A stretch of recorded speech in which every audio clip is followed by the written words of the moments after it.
আসসালামু আলাইকুম। চলে আসলাম নতুন আরেকটি ভিডিওতে। ভাগ্যিস দ্বিতীয় টি ম্যাচে নেমেই আউট হয়ে গিয়েছিলেন মেহেদী হাসান মিরাজ। তা না হলে হয়তো প্রথম ম্যাচের মতোই আরেকটি বাজে ম্যাচ দেখতে হতো বাংলাদেশের ক্রিকেট প্রেমীদের। যাই হোক, দ্বিতীয় টি ম্যাচে শ্রীলঙ্কাকে এক কথায় উড়িয়ে দিয়ে সিরিজের সমতা ফিরিয়েছে টিম টাইগার্স। ফলে বুধবার শেষ ম্যাচটি এখন দুই দলের জন্যই বুয়ার ডাই লড়াই। পারবে কি বাংলাদেশ এবার এই সিরিজটি জিতে ঘরে ফিরতে? গত ওয়ানডে সিরিজেও দ্বিতীয় ওয়ানডে ম্যাচটা জিতে সিরিজের সমতায় ফিরেছিল বাংলাদেশ দল। তবে শেষ ম্যাচে হেরে তখন আর সিরিজ জিততে পারেনি মেহেদী মিরাজের দল। তাই এখন দেখার বিষয়, লিটন কুমার দাসের হাত ধরে ওয়ানডে সিরিজ হারের ক্ষত মুছতে পারে কিনা টিম টাইগার্স। কিছুটা স্বস্তির খবর হচ্ছে, যে মাঠে দ্বিতীয় ওয়ানডে ম্যাচটা জিতে সিরিজের সমতায় ফিরেছিল বাংলাদেশ দল, সেই কলম্বোতেই অনুষ্ঠিত হবে সিরিজের শেষ টি-20 ম্যাচটি।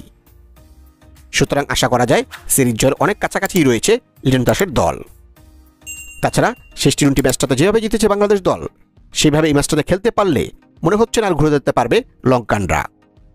এখন সবকিছু ছাপিয়ে মূল কথা হলো, দ্বিতীয় টি-20 ম্যাচে অমন জয়ের পর শেষ ম্যাচে কি আনা উচিত টাইগারদের একাদশে কোনো পরিবর্তন?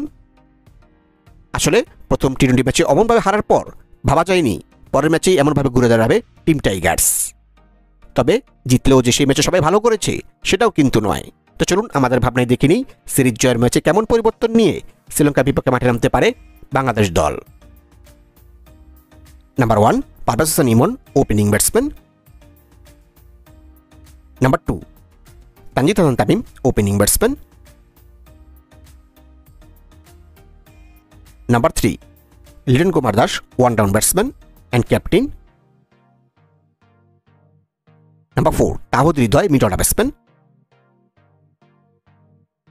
Number 5, Shamim Hossain Patwari, batting allrounder. Number 6, Jaker Ali Anik, mid order batsman. Number 7, Sheikh Mehedi Hasan, bowling allrounder.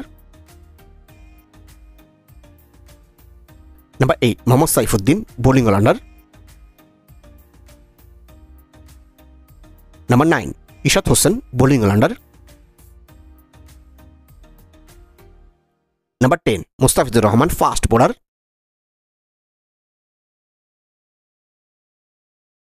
And number 11, Shoriful Islam, fast bowler.